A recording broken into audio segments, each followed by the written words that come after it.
Hi there, and a very warm welcome to Season 5, Episode 20 of People Soup. It's Ross McIntosh here. I see the flexible mind approach as a helpful and beneficial approach in its own right, which I'm really excited to work with other organizations and practitioners around.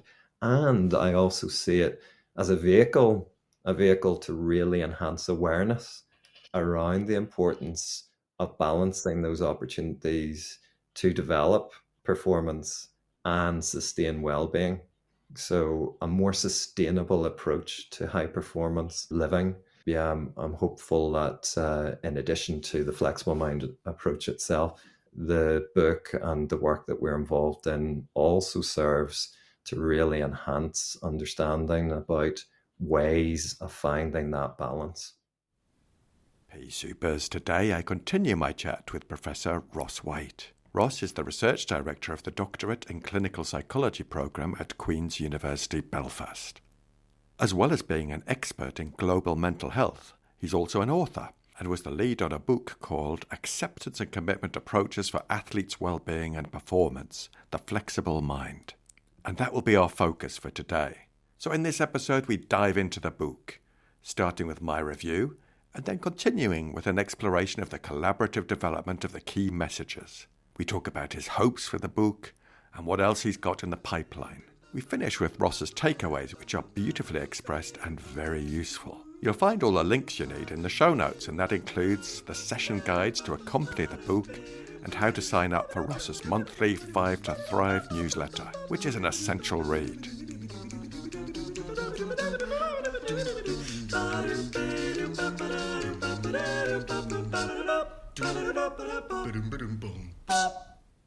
People Soup is an award-winning podcast where we share evidence-based behavioural science in a way that's practical, accessible and fun to help you glow to work a bit more often. Let's just scoot over to the news desk because reviews are in for part 1 of my chat with Ross. A keen listener got in touch to send me a message on Facebook. They said, "I listened to your fab chat with Ross White on the plane coming home and just loved it. How does he do all that? He's amazing. I subscribed to his 5 to Thrive newsletter and it's so interesting and helpful. He definitely has quite the sexy speaking voice too, but best not put that in the review." Oops. Sorry, Anon, who continued to say, "Can't wait for the second episode." Well, thank you so much to that listener and to everyone who listened, shared, rated, spoke about this episode with a friend. We rely on you talking about and sharing this podcast to help us reach more people with stuff that could be useful. People Soup is a true labour of love, so anything you can do to spread the word is much appreciated. You might help someone else get insights to help them glow to work. But for now, get a brew on and have a listen to part 2 of my chat with Ross White.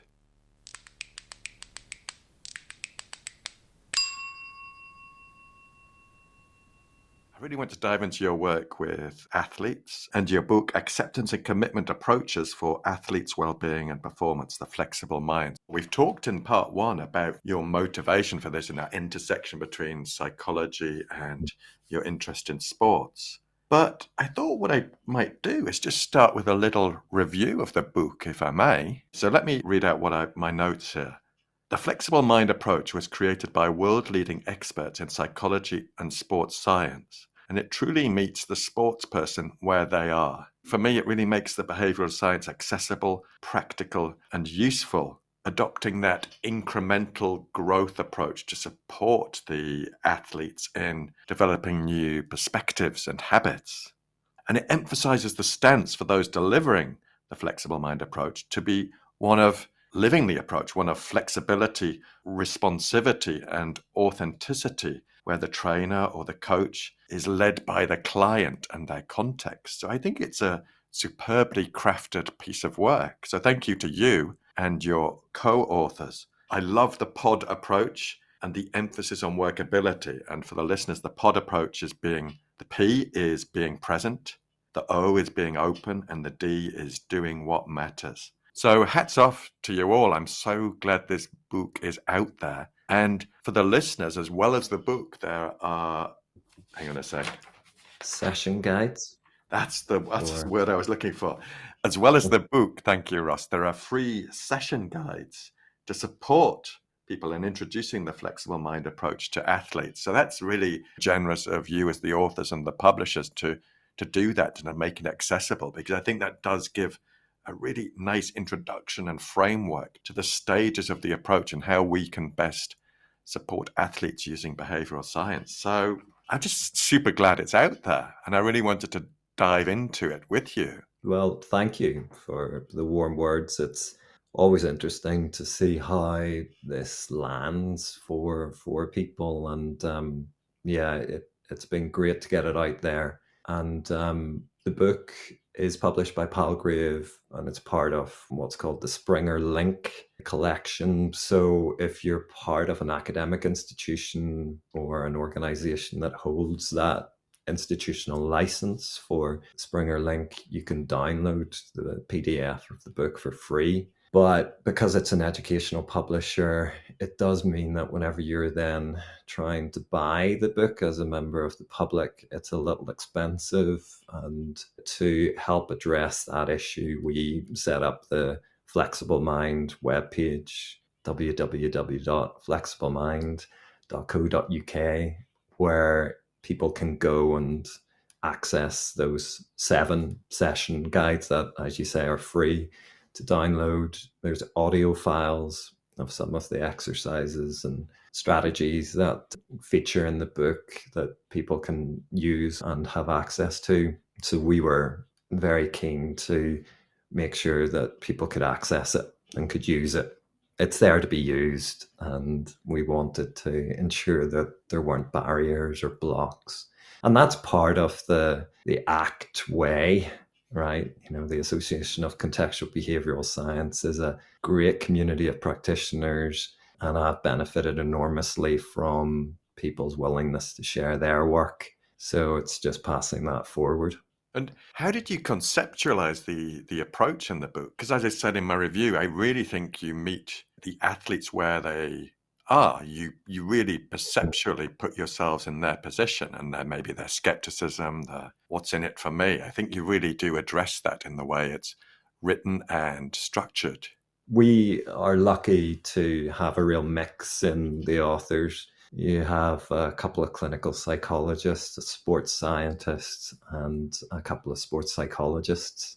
So, drawing on our experience, our work, we were able to try to put together a package that we felt would really speak to that market, and both in terms of athletes and having a range of different athletes feature in some of the case studies that feature in the book, and also the practitioners having recognition that this could be a resource that's useful for sports psychologists, mental health practitioners, coaches to use to support the athletes. So just being flexible in how we envisaged this work on flexibility playing out with athletes. So yeah, it was very much a team effort. There was a lot of thought put into how the book was packaged and put together.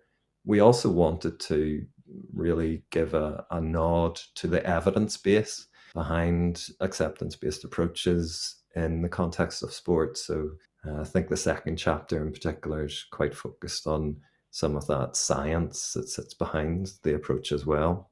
I think it's important to have a chapter like that available. There'll be some Mm-hmm. people who might be more skeptical, and the evidence might be the kind of tipping point for them that, okay, Mm-hmm.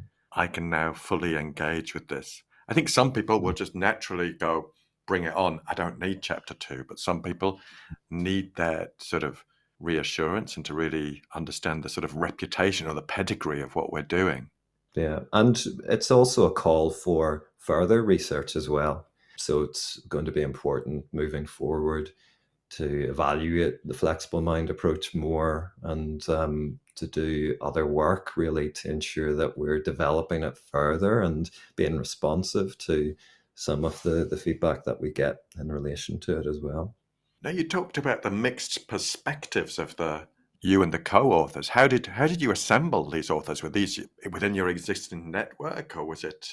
Yeah. Andy Bethel and I had worked together at the University of Liverpool. I was fortunate to supervise Andy's doctoral research, which was looking at psychological flexibility in the context of football.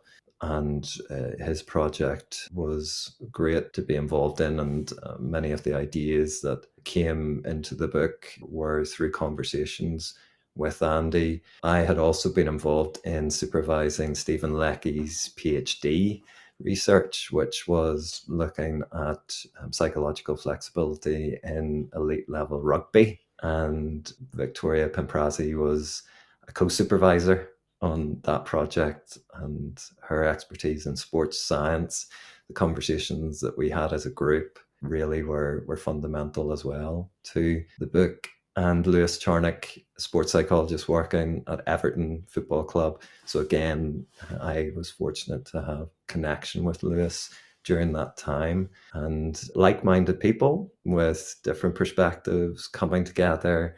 We worked really well as a team, and I'll have fond memories of some of those writing camps where we were all together, and Stephen and Vicky were kind enough to journey down from Scotland to be in Liverpool with us for those. So yeah, it was through some of those professional connections and involvement in projects that we were doing together.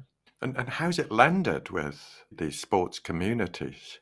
Yeah, it's been great to do workshops where I share about the training of the approach and to see the response in terms of the questions that people have, the follow ups afterwards.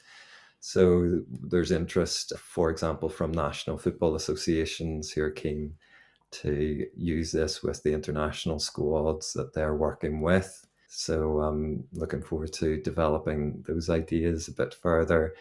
And most recently, I'm working to develop a group based version of the flexible mind approach. And that would be 4 session approach group work, but then combined with some individual sessions at the end of the group, so that this can be really tailored to the athlete's individual values, so that we have more of a hybrid sort of mixed approach where there's group work followed up with one-to-one session, so that we can plan for how things are going to move forward. So yeah, really interested and curious to see how it lands, and very interested to further those conversations on how it has landed, and some interesting lines of inquiry in terms of work that's going to be done over the next wee while to take it forward. What would your ambition be for the flexible mind approach? You've talked about developing the group-based Mhm. intervention, but I see the flexible mind approach as a helpful and beneficial approach in its own right, mm, which I'm really excited to work with other organizations and practitioners around. And I also see it as a vehicle to really enhance awareness around the importance of balancing those opportunities to develop performance and sustain well-being. So a more sustainable approach to high performance living. Yeah, I'm hopeful that in addition to the flexible mind approach itself, the book and the work that we're involved in also serves to really enhance understanding about ways of finding that balance. and I think that that's fundamental to the message of the book, that these are not mutually exclusive. You can Hmm. have a really high performance and look after your own well-being, and as you're talking about yourself before, the rest and the recovery and the connections with others, that can still take place. Exactly. Sustainability is the key element here that we're really bringing through, so that it's not this boom and bust Mm. approach where, yes, people go all out and excel, but it's at the cost of their well-being, and it's not something that they can maintain in the longer term. So a sustainable approach to high performance living. Now, Ross, can you help me articulate the connection between the flexible mind and strive to thrive, please? Mm-hmm. Yeah. So Strive to Thrive is the clinical psychology consultancy organization that I'm the director of. And we're based in in Northern Ireland, but working across the UK.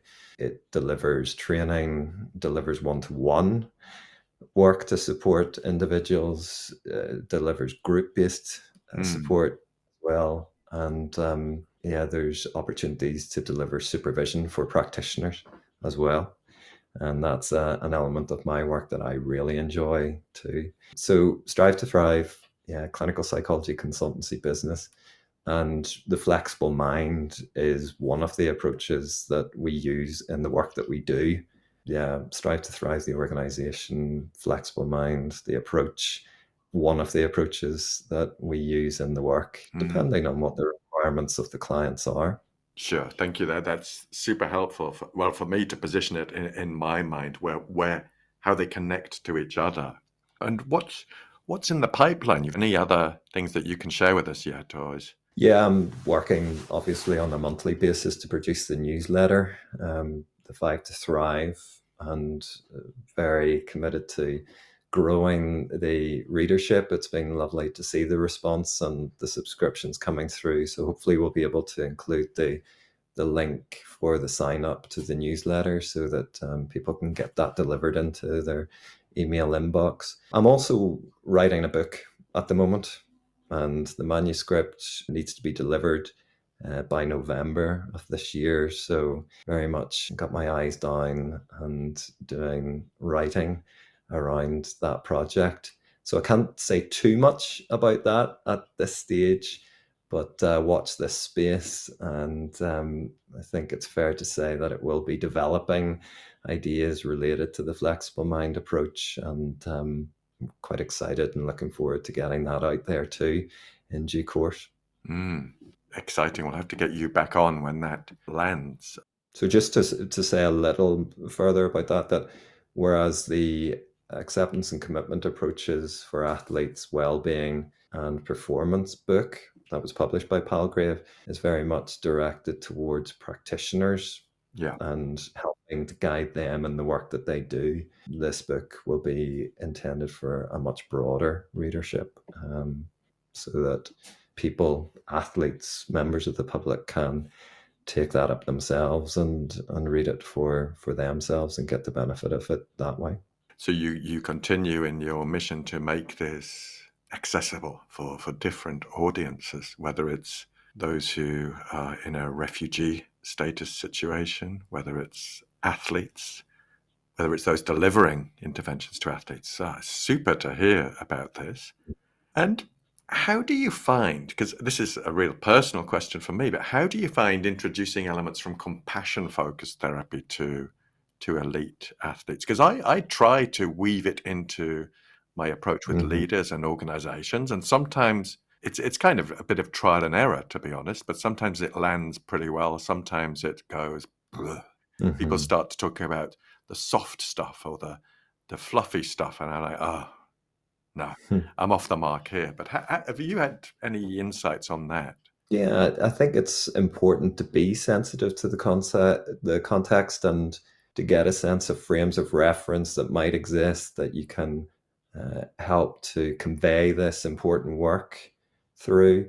Yeah, certainly it can land different ways for different people, and really trying to adjust some of the terminology so that it makes sense, it lands well, it feels relevant for people. And compassion, yeah, I can see that some people may fall into a misconception of assuming that in some way that's soft or too genteel, Mm, uh, particularly in worlds where concepts like mental toughness and grit are prioritized. But sometimes the tough stuff is the compassionate stuff, right? You know, that being prepared to carry yourself gently, to take care of yourself is the important work that needs to be done. So, yeah, being sensitive to the context, using frames of reference that feel meaningful to people, and yeah, just trying to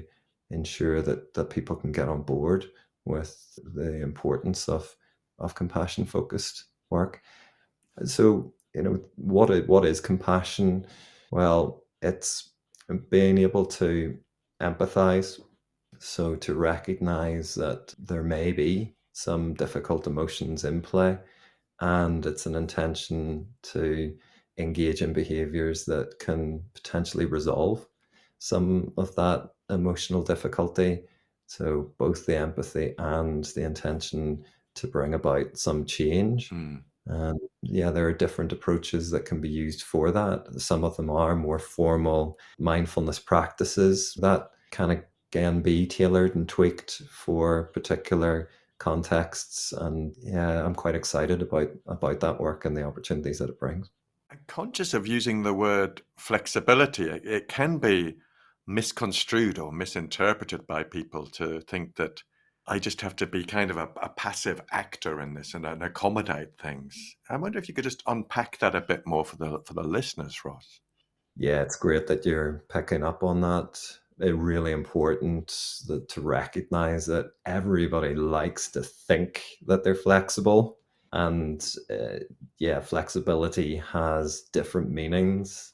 So important to emphasize that psychological flexibility is not about being accommodating and being able to be a little pragmatic and a little spontaneous and go with the flow. And that can be an element of psychological flexibility, but sometimes psychological flexibility is about sticking to your guns if that's what the context requires.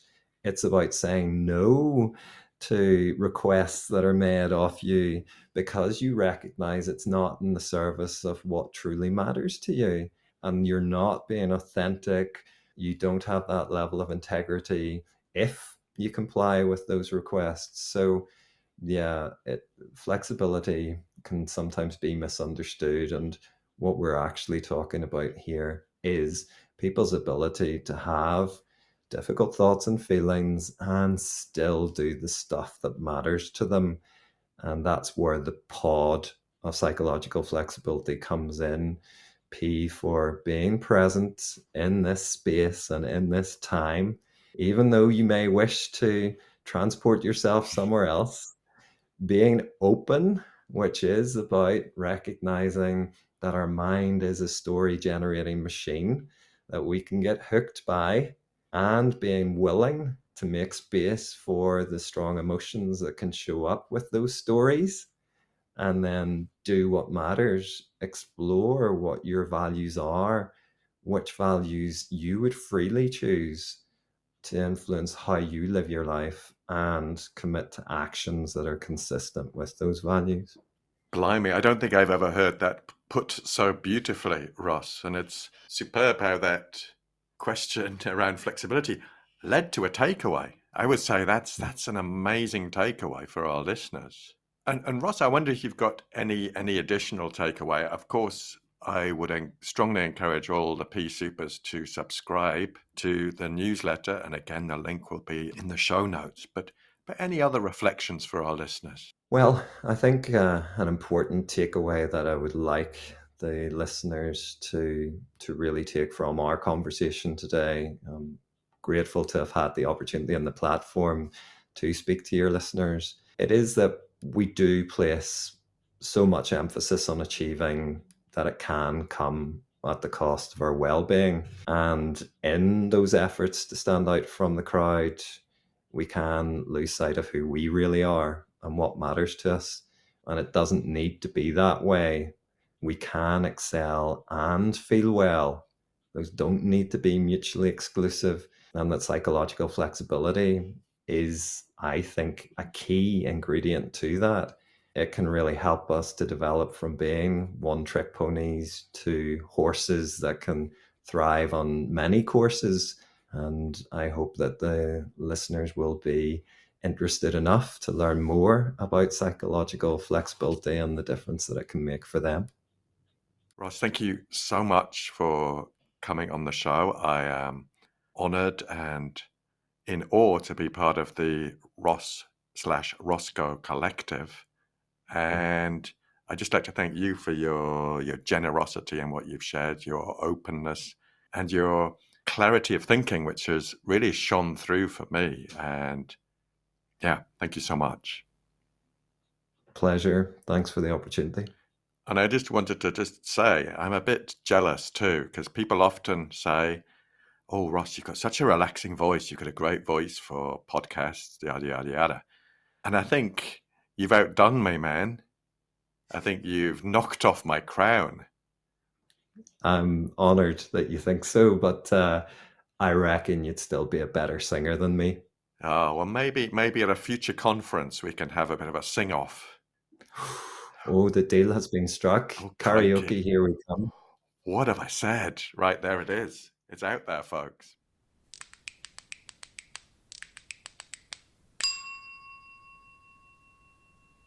That's it, Pea Supers Part 2 in the bag. Thanks so much to Ross for the work he does, the impact he has with his research, his books, and his other initiatives. You'll find all the useful links in the show notes. Also, remember last week Ross talked about Commit and Act and their work in Sierra Leone. If it's possible for you, please consider supporting Commit and Act, either through donating your time, energy, or expertise, or through a financial contribution. You'll find the links in the show notes, and if you do make a financial contribution, please do let me know, as I'll match each of your donations up to a maximum total value of €100. We'd love to get your reviews, so please let us know what you think on the socials, or drop me an email or a voice note on WhatsApp. If you like this episode of the podcast, please could you do 3 things? Number 1, share it with one other person. Number 2, subscribe to the podcast and give us a 5-star review, whatever platform you're on, and particularly if you're on Apple Podcasts. The Apple charts are really important in the podcast industry. And number 3, share the heck out of it on the socials. This will all help us reach more people with stuff that could be useful. I love to hear from you, and you can get in touch at peoplesoup.pod@gmail.com. On Twitter, we are at peoplesouppod. On Instagram, at people.soup. And on Facebook, we are at peoplesouppod. Thanks to Andy Glenn for his spoon magic and Alex Engelberg for his vocals. Most of all, dear listener, thanks to you. Look after yourselves, Pea Supers, and bye for now.